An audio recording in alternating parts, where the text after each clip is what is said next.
Bonjour et bienvenue sur Jardin de Réflexion. Aujourd'hui, je vais vous présenter le parc oriental de Maulévrier.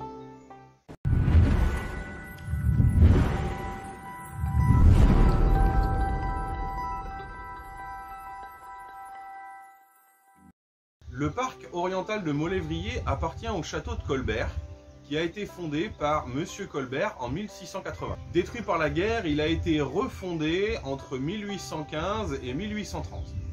La propriété a par la suite été rachetée par la famille Berger, qui restaure et réaménage le jardin entre 1899 et 1913. La famille Berger fait par la suite appel à Monsieur Alexandre Marcel, qui est un architecte paysagiste et qui va commencer à concevoir le jardin de manière d'essence japonaise, avec l'aide d'Alphonse Duvaux, un chef jardinier paysagiste. Le parc restera tel quel par la suite après la mort d'Alexandre en 1928 jusqu'en 1945. À partir de cette période, le parc va être utilisé en exploitation agricole et finalement petit à petit va être abandonné jusqu'en 1980. En 1987, des professeurs de l'université horticole de Kyoto et Niigata vont reconnaître les 12 hectares classés comme étant inspirés de l'époque Edo. Ce parc est le plus grand parc d'Europe reconnu comme d'inspiration japonaise.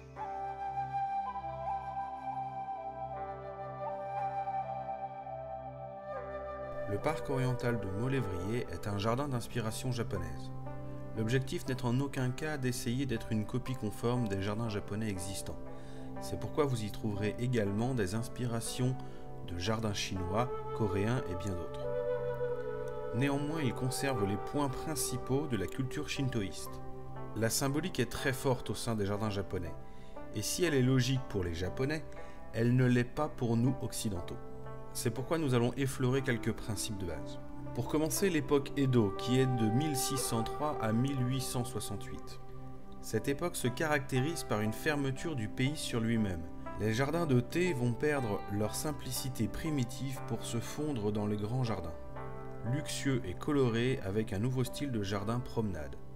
Des pavillons indépendants de la maison se répartissent autour d'un grand lac, des sentiers les reliant, créant un circuit de promenade. Les jardins secs, jardins de thé, jardins îles, jardins de déambulation et jardins empruntés s'y retrouvent simultanément. L'art du jardin est alors surtout basé sur la considération esthétique, mais garde toute son importance et sa vocation première dans le temple bouddhiste zen. Cette époque caractérise fortement le style de jardin représenté par le parc oriental de Maulévrier, appelé Kaiyushiki ou jardin de promenade. Éloigné des considérations religieuses, ce type de grand jardin s'adapte plutôt à des valeurs esthétiques et graphiques, à la recherche d'émotions où on représente des lieux célèbres ou des paysages miniatures en recréant des montagnes, des lacs et des cascades. Ces grands jardins offrent des parcours célébrant la nature et marquent fortement les saisons par la présence de végétaux aux floraisons abondantes et au feuillage remarquable à l'automne. On peut y retrouver différents types de jardins traditionnels, jardin de thé, jardin zen, jardin emprunté et jardin des îles. Et le cheminement doit offrir la surprise et la découverte des nouveaux paysages à admirer. Le parc oriental de Maulévrier est donc un reflet de la vie, c'est pourquoi il se compose de 3 parties. La première représente l'enfance, un espace de découverte avec de grands espaces épurés, où l'enfance ne cherche qu'à emmagasiner du savoir et de la connaissance. Cette partie du jardin se trouve à l'est du parc, là où le soleil se lève, et dès votre entrée dans le jardin, vous y trouverez un ruisseau qui vous accompagnera d'est en ouest. Une fois arrivé à la pagode, vous entrez dans l'âge adulte du parc, où la végétation y est beaucoup plus luxuriante et travaillée, avec un chemin plus long à parcourir. Le ruisseau s'épanouit également avec un étang qui reflète le soleil et les berges. Il est le point le plus important du jardin. Vous y trouverez également plusieurs chemins qui vous guideront inexorablement au jardin suivant. Un endroit où l'étang redevient un ruisseau, se divisant en plusieurs branches, où l'écoulement de l'eau y est beaucoup plus lent, formant une île avec des espaces encore plus épurés où nous nous retrouvons à l'ouest du parc avec le coucher du soleil, l'ensemble symbolisant la sagesse. Le jardin est composé de beaucoup d'éléments, ayant chacune leur symbolique et leur signification. Tous ces éléments ont une corrélation avec le spirituel, ou les sensations que votre propre esprit ressentira. Pour les plus importants tels que l'eau, les minéraux et les végétaux, ils sont quasiment indispensables dans tous les styles de jardin japonais. L'élément de l'eau entre la pluie d'été et les neiges hivernales, représenté par le cours d'eau, symbolisant le dragon, est fortement présent dans les montagnes et multiples cours d'eau ruisselant sous les rochers. Il n'est pas surprenant que l'eau, élément purificateur si présent au Japon, tienne une place essentielle dans ces jardins célébrant la nature. On y retrouve des eaux calmes, vives et sonores, et parfois symboliquement représentées par le minéral. Le minéral sous forme de roches, pierres, galets, gravier ou sable, la présence d'éléments minéraux est essentielle au jardin japonais.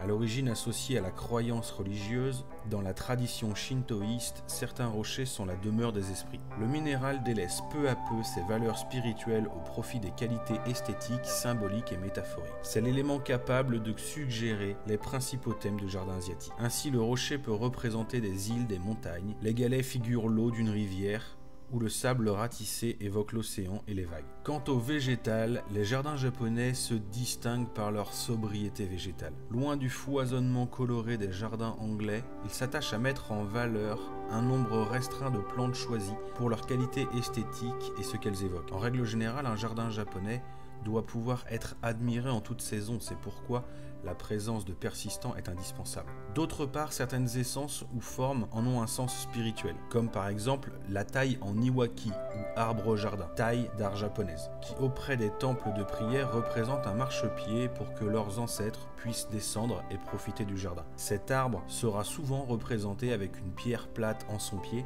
qui symbolisera la dernière marche de cet escalier. Vous retrouverez également beaucoup d'éléments au sein des jardins japonais qui ont une connotation beaucoup plus humaine, comme par exemple le torii ou tori, qui est un portail traditionnel japonais. Il est communément érigé à l'entrée des sanctuaires ou des temples afin de séparer l'enceinte sacrée de l'environnement profane. Du fait de sa fonction de séparation symbolique du monde physique ou du monde spirituel, chaque tori traversé lors de l'accès à un sanctuaire doit être retraversé dans l'autre sens afin de revenir dans le monde matériel. Il y a aussi cet élément très connu qui est le pont, immanquablement lié à l'art des jardins japonais. Utilisé comme élément symbolique de pierre ou de bois, il ouvre le passage vers d'autres mondes et enrichit la promenade de nouvelles sensations. Surplombant les eaux purificatrices, son passage doit induire par un chemin d'axe la découverte d'autres paysages, dévoiler de nouveaux points de vue. Le pont a une symbolique liée à l'histoire du Japon, qui raconte qu'Izanagi et Izanami sont descendus des cieux à travers un pont pour venir créer les îles du Japon. Il faut savoir que le rouge est la couleur sacrée au Japon. Elle sert à marquer le passage entre le domaine des hommes et celui des dieux. Le choix du rouge est donc loin d'être anodin, tout comme la symbolique du franchissement de l'un de ces ponts. Vous retrouverez également le shishi-odoshi. Dans le calme d'un univers recréé propice à la détente et à la méditation, l'ambiance sonore est une composante importante. Avec le tambour du bambou frappant le rocher, le shishi-odoshi réalisera un mouvement qui accompagnera l'eau et la déposera délicatement dans sa course. Mais surtout, elle rythmera lentement le temps qui passera comme un métronome qui regarde le cerisier fleurir. Le terme shishi-odoshi, littéralement effrayer les cerfs, signifie le dispositif japonais conçu pour effrayer les oiseaux et les bêtes nuisibles à l'agriculture. Pas très loin sur le jardin, vous y trouverez une petite pierre que l'on nomme tsukubai. Le tsukubai possède la fonction purificatrice dont l'origine remonte au culte shintoïste. On retrouve ces petits bassins remplis d'eau à l'entrée des temples et des sanctuaires. Sa forme basse invite le visiteur à s'incliner pour effectuer le lavage des mains et de la bouche, acte purificateur précédant la cérémonie du thé. Nous avons également des lanternes.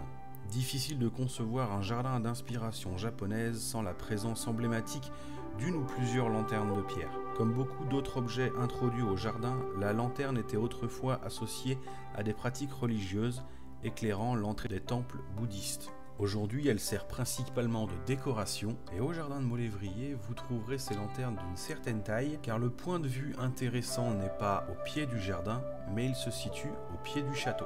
Nous avons un peu plus loin dans le jardin l'étang de la lune. Tout comme sa sœur, la déesse du soleil Amaterasu, Tsukuyomi, la déesse de la lune et de la nuit, a une importance capitale dans la culture shintoïste. L'idée est de trouver le bon point de vue afin d'avoir la lune en reflet sur l'eau.